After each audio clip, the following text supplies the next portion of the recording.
is an amateur game. I mean, the professional side of it, there are idols and heroes and fun to watch them play. But I mean, if it wasn't for amateur golf, there would be no golf.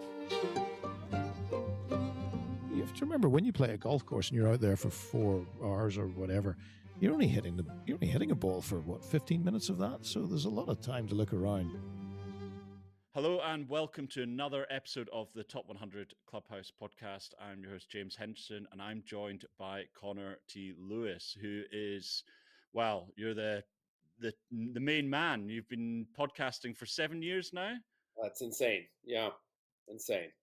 And you've been doing, your podcast is all about golf history within America, right? Not America, it's the world. No, just all golf history. All golf history. Don't discriminate.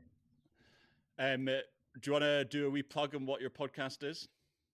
I mean, I think it's pretty self-explanatory. Talking golf history, we just talk about golf history. I will tell you, the stories we like to tell are often unknown. I think they're pretty exciting. I think they relate to the modern game. I have a lot of people that listen to the show that aren't necessarily they're definitely not golf historians, but they have a vague interest in golf history.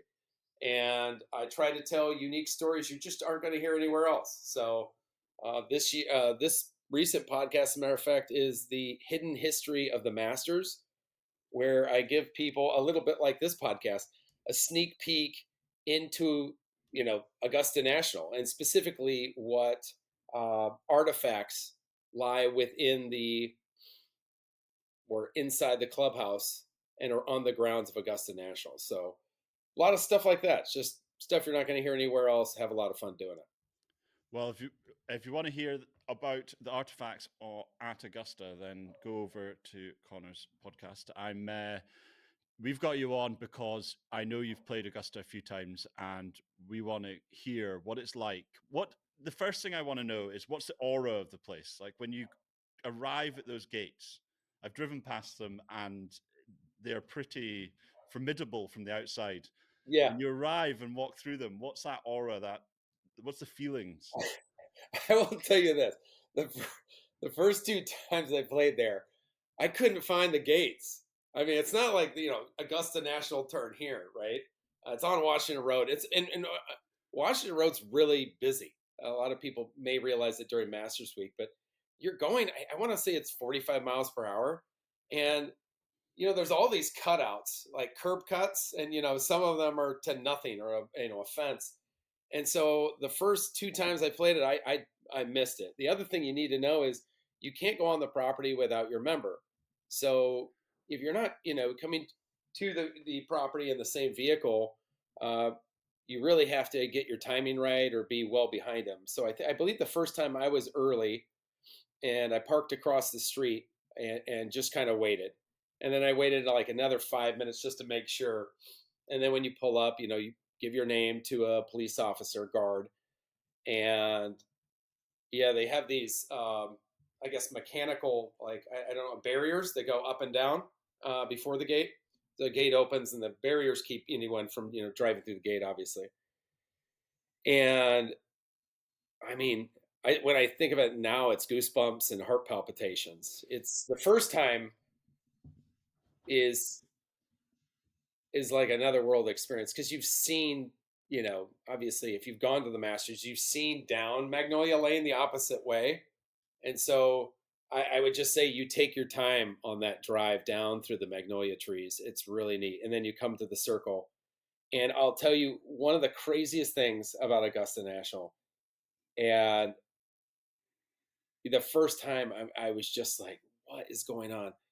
As soon as you're on that property, I don't know quite how they do it, but everybody knows who you are. Like when you're meeting somebody for the first time, it's like, Mr. Lewis, oh, we're lovely to have you, Mr. Lewis.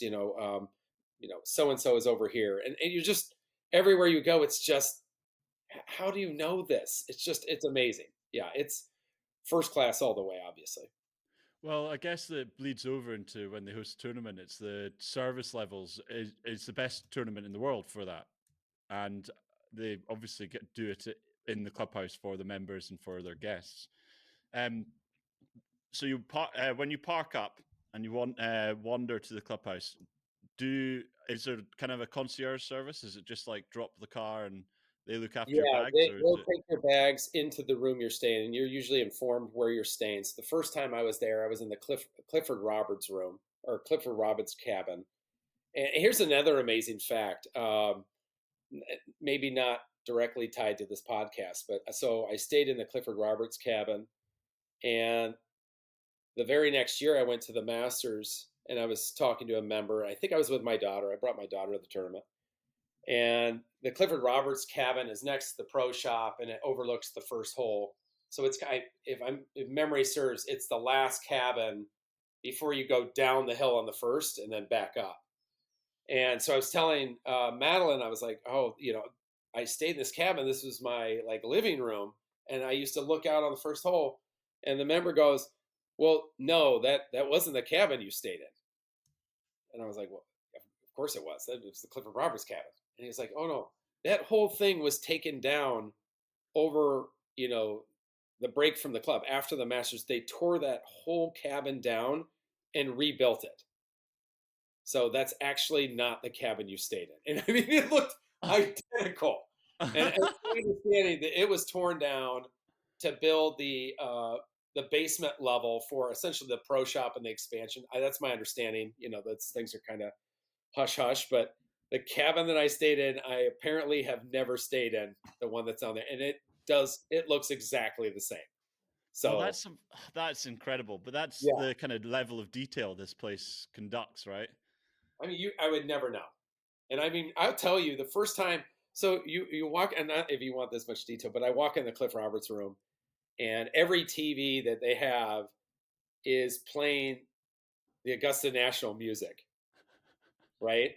And it's like got the scenes, and the birds chirping, and it just kind of blows you away. Everything's got the Augusta National logo on it, and the towels and everything, and you're just sitting there, and it's a cabin, so you're sharing it with the people you're playing golf with, and I'm looking out this window out onto the first, and I'm like, this is what I'm gonna wake up to in the morning. Like I'm gonna have breakfast, like looking out at this. I'm like, I want to sleep at this table and just watch this go down. I mean, it's just, yeah. I mean, beyond next level. It's insane.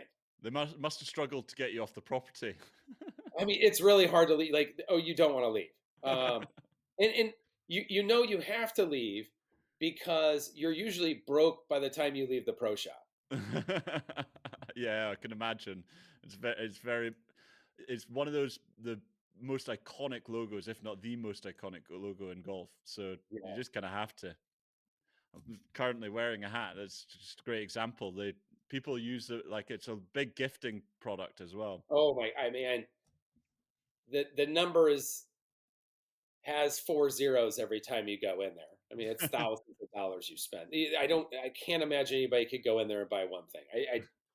I think I've heard stories of people going in there and buying one of everything, Oh my God. I which guess would be at least 5 zeros, right? I mean, it'd be tens of thousands of dollars easily. it's a very easy sort your wardrobe out. I'm done now. I've got Yeah, everything I need. right, absolutely. Yeah, So what's the clubhouse like? What's it like being that first time you walk in? And when you walk in, what do you see? What are you presented with? Is there history yeah. everywhere? If you walk into the main foyer, you're walking right in and you're seeing the 100-pound silver Masters trophy. Um, I, I would think I had Ben Wright on my podcast years ago before he passed, it was, I think it was before I had played. Yes, it was before I played Augusta National, and he was telling me about the decor, and he was like, "You think that everything's going to be super fancy, and it's very understated. It's very relaxed. I think that's the one thing you take away when you that first day on the property. I at least for me, I was a little bit on pins and needles. Like I don't want to offend anybody. I don't want to get my member in trouble. I'm just please and thank yous and things I normally do. But you're just acutely aware of where you are. As a golf historian, just walking through that clubhouse. I mean, from the trophy room to the champions locker room to the Eagles nest, it's an experience unlike any other. Not to use that as a pun, but yeah, it's a very special place. But I guess it is still a members club. Members, it is a members club. Like members come and stay and want to relax on the property the whole time they're there because it is a national golf club, right? Yeah, absolutely. And I think a lot of people know this now, but it's the oldest concrete building, I believe, in the United States. That old farmhouse that was reused. The idea was initially when they opened the club, the idea was to demolish that concrete building, this iconic clubhouse that you just mentioned, and build a Southern style mansion. And outside of the trophy room down the hallway, there are actually the plans, the blueprints for this Southern style mansion, which would have been like any other American country club, a brick building, 2-story, your classic pillars. Yep. You know, thank goodness they ran out of money, because for that we have this iconic clubhouse that is the Masters Trophy, and I think stands in lore, anywhere in the world. Where you're looking at when you see that clubhouse, or even a photo of it. I'm just thinking through my head. Can you name any golf clubhouses that are as iconic bar the RNA? I mean, I'd say Newport Country Club stands out. That's it. I mean, just because of its sheer beauty. Yeah. But that's me, right? That's it's probably not going to, stand the test of time worldwide. I mean, Oakmont stands out to me. I think that clubhouse is an iconic wooden building. But outside of that, there's very few that stick out in my head. I mean, that's not saying there aren't beautiful clubhouses, but Well, if that one just, I mean, it's on thank God TV. it didn't get bulldozed, right?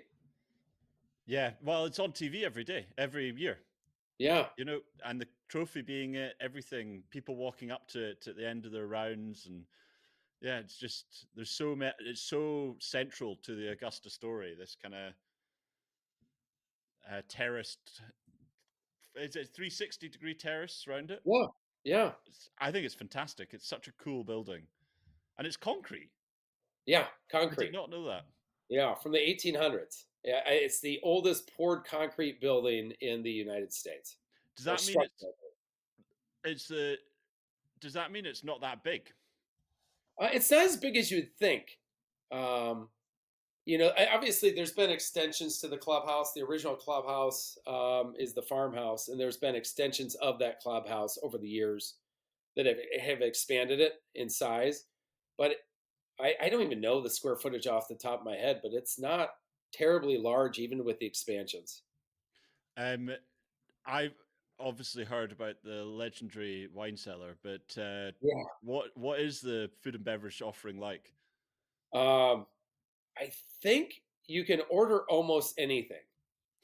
And I don't know if that probably doesn't go for wine, but the wine, I will tell you, the selection of wine is amazing and can be quite expensive. I know we had a dinner there, uh, and I know the bill was up there quite a bit, and it was not the food so much as it was the wine selection.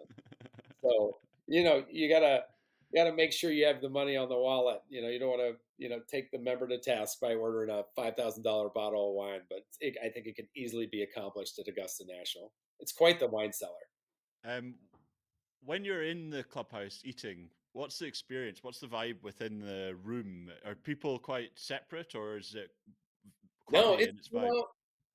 Yeah, the trophy room that you sit in, if you were to walk in from the exterior of the building, I gave a little description in the podcast that we just recorded. You walk in, and on the right hand side, there is a oil painting of Bobby Jones. I think I got that right. I might have reversed it. And then on the opposite side is Clifford Roberts. When you look forward in this room, you have an oil painting of Dwight D. Eisenhower, President Eisenhower, all in their green jackets.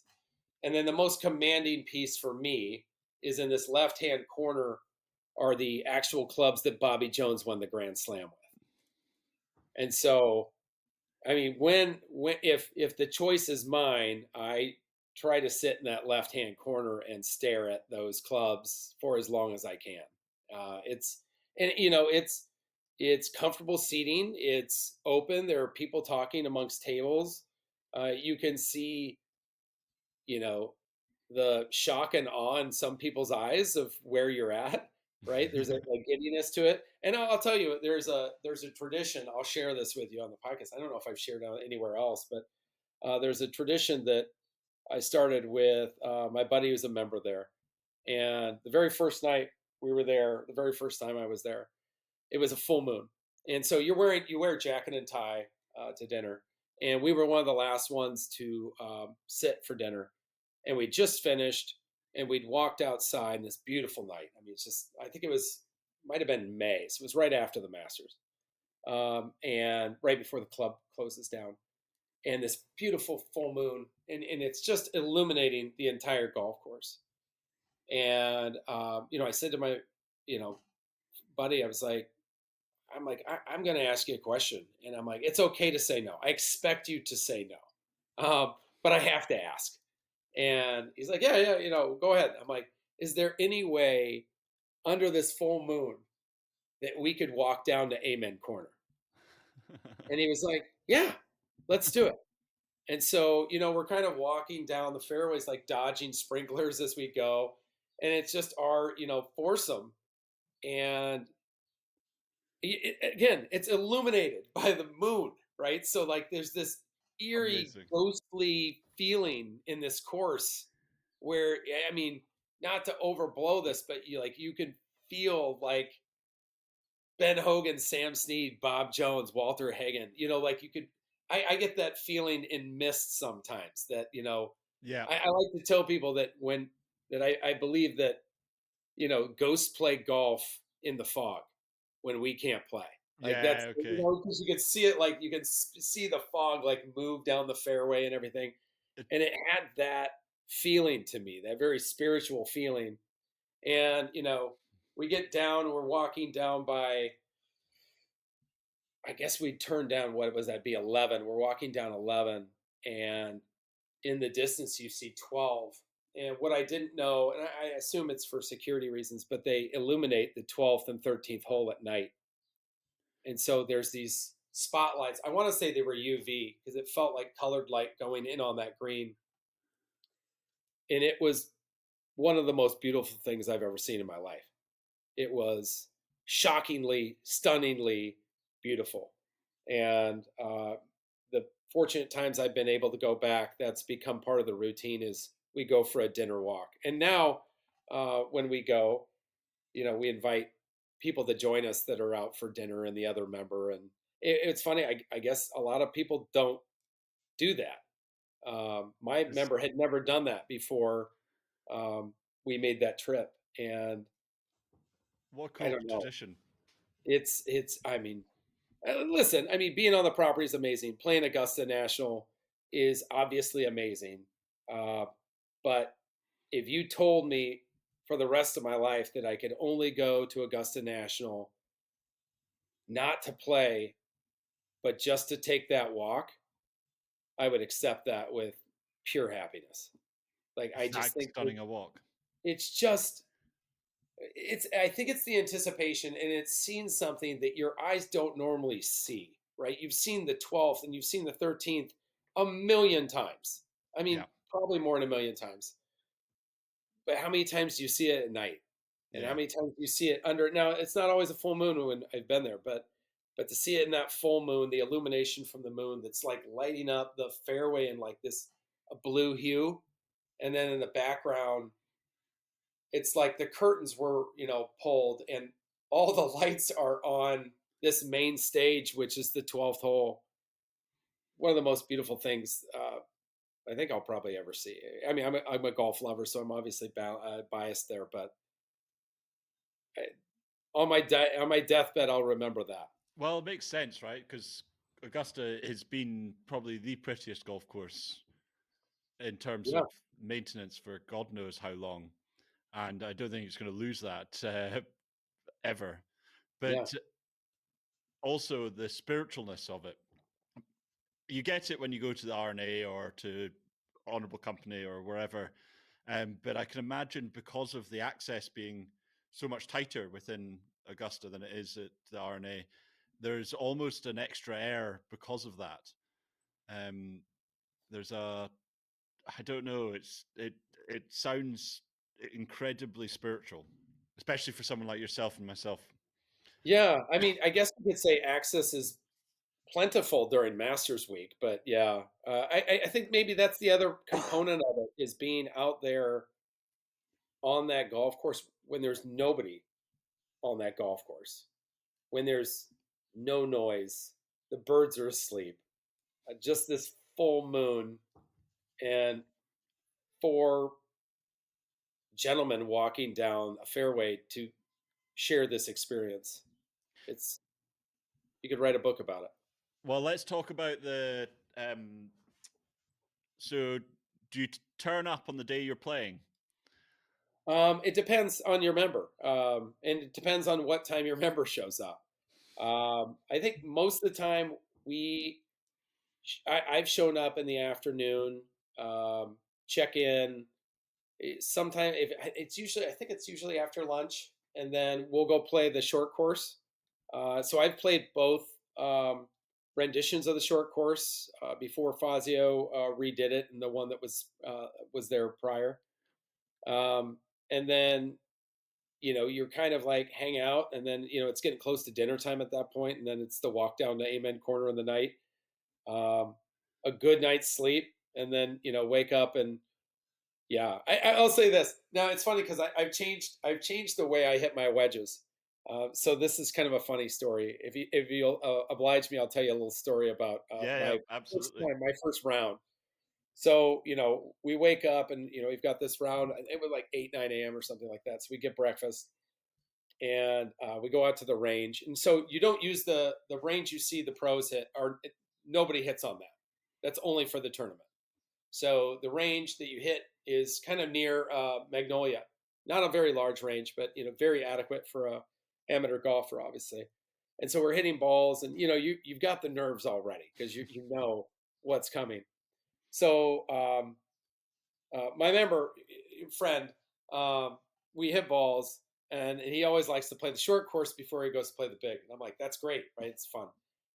What's funny about it is, so I hit a draw with everything but well, at least now I changed my swing a little bit, but I hit a draw with everything, and I used to hit cuts, like sharp cuts with my wedges. So you go to the short course, and everything is like a half swing. So I'm just hitting, a bunch of cuts over and over and over and over. And then you go right to play the big course. So Okay. like, so I go out there and I'm a guy who hits a draw, and my warm up essentially was hitting all draws on the range. And then I'm spending an hour on the short course hitting only cuts. And then I go to the big course with nothing in between, right? And so now I'm standing over the ball.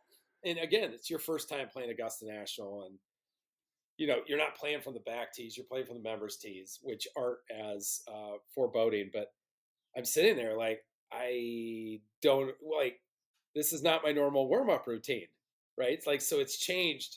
So I get on my driver and I snap hook it like dead left, like into the trees left. And I'm just like, it's not even nerves. It's just like, I confused myself with like going from hitting draws to hitting cuts and then trying to go ahead and drive.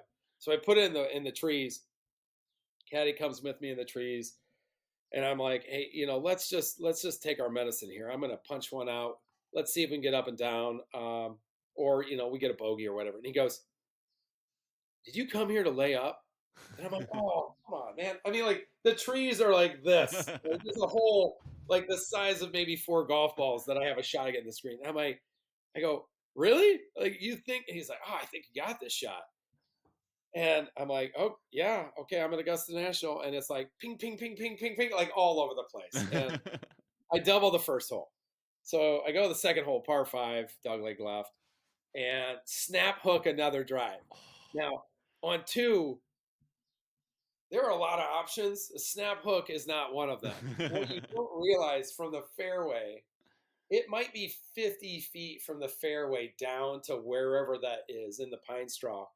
And that is like basically a flower garden down there. Like like if you're walking the tournament, you're not really allowed to walk up with the players on 5. You're walking on that path that kind of loops around. Then you kind of find them back around the dog leg. But when you're playing your golf ball, you're down there in oblivion. So I get down there, find my ball in jail, double par five. I take a 7, so I've started like double, and I'm already like, like, come on, Connor, let's get past this. Get on the 3rd hole, snap hook it again. Oh. And so now, my buddy doesn't even know this story. I have now separated myself from the pack. Right, I'm walking toward my ball, and I am swearing under my breath, like, did you come to shoot 120? Mind you, I'm a single digit handicap. I'm like, did you come here to shoot 120? Like, I'm just like breathing in anger at myself. And I've hit it so bad that I have an open shot. And so I'm like, okay, I have an open shot. So I'm like, okay. So I hit the ball on the green, and I go, from there, I go par, par, par, par, par, par, par, par, birdie. And then I think I bogeyed the last hole. So I shot 4 over on the round. Oh, wow. And I mean, I started like 4 over. So I was like, I went from manic to, finding some level of groove. But I mean, I was thinking, this is a great way to ruin your first time at Augusta National, is to go out there and like forget how to play golf. And for like 2 holes, I did. Now, funny enough, the second time I went, I took somebody who, I believe it was their 100th golf course. So, the top 100. It was their 100, and they were struggling mightily. And I got it. Like, I did it on the first 2 holes. I think he struggled a little bit more for a little bit longer time. And he kind of walked up to me and he kind of lamented, like, hey, I am so sorry I'm playing this bad. And I turned to him and I'm like, I'm going to be honest with you. Nobody knows what you're shooting. Yeah. Like, you're keeping up with everybody. If you told me right now you're 5 over par through 12 holes, I would have agreed with you. Like, nobody. And like, the other person in the group had never played that. And I'm like, they're in a theme park right now, right? Like, they're only focused on the beauty of the surroundings. So like, let's just have a good walk. Yeah. And I think that frees people up. And that's my advice. If you're playing for the first time, forget the score. Maybe you'll score great. Maybe you won't, but like, enjoy the walk, because don't ruin it with the expectation of a score. I think you miss the point of Augusta National if you're trying to shoot your best round or break 80 or whatever. Like, just take it all in. Just breathe it. It's an experience like no other, and very few people get that opportunity. So just take the time to float on the clouds for a little bit. I've talked about this before, but it's like going to the Louvre or to an art gallery. Yeah. I have no idea what my friends looked at or which paintings have taken his awe or anything. It's the same kind of concept as I don't care what you're shooting. I'm just enjoying the experience I'm having. Unless I was having a match, then I'd be very much important. Yeah. But it's. I guess this whole swearing thing is like when you're going to it's like going to the Vatican and swearing, but in the golf terms. Don't miss it. Yeah. Don't, I've tried to take that approach as, I hit 50 years of age. I'm not a professional golfer. I'm a single digit handicapper, which means I'm pretty good. Some days I'm terrible, right? And I've started to appreciate the yin and the yang of golf, which means like, if I'm ever to really truly appreciate a really great round, I must also accept the really bad ones. Yeah. Because that's what makes the great ones special. Yeah. So, 100%. Focusing on something other than being in one of the cathedrals of golf, I think you miss the point if you're getting riled up on, what your golf game's doing that day, because you never know, that could be your one and only chance to be there. Yeah. Can you imagine losing it in your golf swing? Like, what a waste. Yeah. Right? And I'm sure it's happened. I mean, I know for a fact people get too jittery to play there, and lose all semblance of their golf game, and you just kind of hope that they take it all in stride and take it in, one step at a time. Um, in terms of the golf course, there's obviously a lot of movement in the ground, and there's a big elevation change. Uh, Yeah, a lot of what's elevation, right? yeah? I didn't realize it's something mental. I've forgotten what the number was, but it's hundreds of feet Oh different. yeah, oh yeah. I mean, the ups and downs for sure. I mean, I probably could look at this, but if you looked at how many staircases you go up in elevation, I wouldn't be surprised that over the round of 18 holes,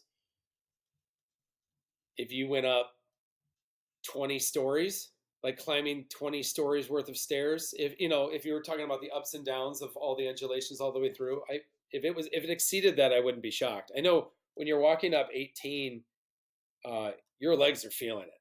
Oh yeah, Like, they're burning. They're burning. you're lucky you got a caddy.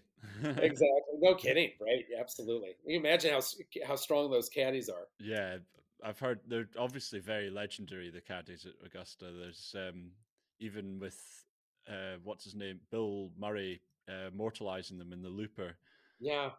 Um, but does it still work the same way? It's the local caddies, and everyone has to take one. And Yeah. I mean, I don't know. Well, I don't know if they're all local. I don't know if some folks come from out. I know one of my friends is actually a caddy out there, and he's from Atlanta. okay, So he comes into caddy, I guess semi-local, I guess you'd call that. But yeah, that's not far away.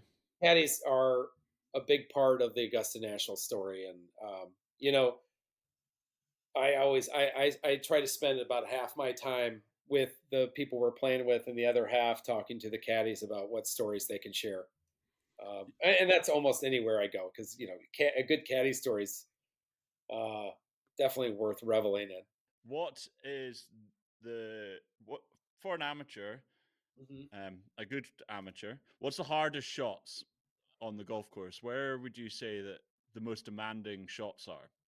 So people can. Um, I mean, I think the tee shot on 18 always sticks out. I mean, I don't even know how the pros hit that shot. I really don't. I mean, I've never played it from the tips, but or the pro tees. I've looked at it.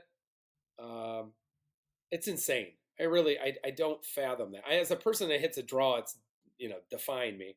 But even from the members tees, that shoot that you have to hit through is so bloody intimidating. Specifically because it's a dog leg. So again, I'm a drawer, so I'm like, uh, I'm not one who does a lot of shaping other than shaping a draw. So it's like, how can I hit the straightest draw that I can hit to get it like to kind of shape around the corner and not go in the bunker, the Jack Nicklaus bunkers. So that one's like obviously terrifying. I think 12, 12 is only terrifying because the misses are so severe on a short shot. That your expectation is to hit that green, and the wind plays tricks on you down there. Going long is just insane tough. Going short's obviously in the water. I I think out of all the times I played there, maybe I've hit the green once. And again, I'm a pretty good player, but it gets in your head like, it's kind of a 3/4 shot for me with a 9 iron, like a 9 or 3/4. And so, I'm either like taking something off it or going a little too hard and putting myself in some weird spots. 14 green, I think the approach into 14, the 14th green is fascinating. It's just um, bedeviling, and you really want to be precise. Yeah, and you're playing up an uphill shot anyway off the tee box, so you've got kind of a weird lie uphill, hitting into an insane green. But it's weird, you see all these things, and I think the takeaway for me is the first time I played it was how wide it is. Like, you see if you watch the coverage, it feels like it's very treed in and encapsulated. When in fact it has width. Um, Outside of maybe 18, I think another pinch point, a tough hold. I think from a drive standpoint, I think Tiger would probably agree with this is 17. Yeah. I know in 2019 when he won it, I think I think a lot of people wanted him to win 2019 when he was right there in the lead. And the one hole that I was terrified for him was 17, just knowing his history over 17. And when he split the fairway, I said to my friends, I was like, he just won the Masters. Like that that fairway is just tough. And the other thing you notice when you go there are the subtle changes. You see the new trees they added on 11, how they kind of came out. I think 4 or 5 trees or something out there. And I don't know this, but I felt like between one of the times I'd been there that they had added trees on 17, and I was like, "Come on, man, it's already tough for me." Like, we don't need to get tight here. The smart play is me not pulling driver, but you're at Augusta National. You want to get it down there and try to get a birdie. So there's a lot of like tricky putts. Yeah. I'd say that like the not not unlike Piners, probably more fair than Piners, but there are times when you get on the green where you just believe in your caddy. They've got great caddies, and the reads you have out there, they'll tell you something. You're like, there is no chance it does that, and or I mean, you've probably seen this on greens just elsewhere, but you're looking at green, and it's cantilevered. It looks like it's falling off the face of the earth, and the caddy's telling you it's one ball outside hole, and you're just like, come on, there's no way. There's no way. And if you believe him, it goes in the hole or it lifts out. But we also have this as humans where you aim where he tells you to, but your brain won't let you do it. Yeah. And then you throw it out there, and it's just like that your brain got in the way of the putt. But there's a lot of that. I mean, there's so many great shots. There's so many great holes. Do you think that is because the green stuff is because of the fact that the property is so severe that it plays tricks with you on your mind? Yeah. I think that's a big part of it. I also think McKenzie knew what he was doing, right? I Yeah. mean, when the course was built, it had 22 bunkers. So, the way to protect the golf course for the better players and also even the field for the poorer players was to create good movement in the property. Not create. Well, I think there was creation in land formations around the greens and on the greens.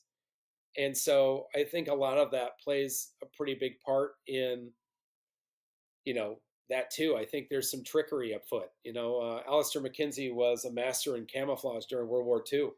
Yep. And I think he did a pretty good job fooling some players with camouflage on some of those greens. Well, Connor, thank you very much for coming on, talking us through what it's like being a guest at this cathedral of golf. And if everyone wants to listen to Connor's stuff about the history of unknown history of the Masters, then we'll have a link provided in the story. And Connor, thank you very much for coming on. Hey, thank you for allowing me to relive those moments once again. Oh, that no. made it all worthwhile. I sit here with a smile, goosebumps, and Well, that's feathers amazing in because my you've done it a stomach few thinking times, about it. and Right? Yeah. I you mean, still every have time's it. special, and you never know when it's your last. So I think about that anywhere I go. That's very special. I'll be playing the old course again, and Prestwick and Muirfield, and all these different places on this trip. And I'm just going to try to soak it in because you just don't know. Lightning could hit you tomorrow, and that might be the last opportunity you get to walk those storied links. So, that's my advice to anybody, I guess, if you're playing golf at a very special place, is don't let your golf game get in the way of playing golf. Yeah, 100%. Right. Thank you very much, Connor. You bet. Absolutely.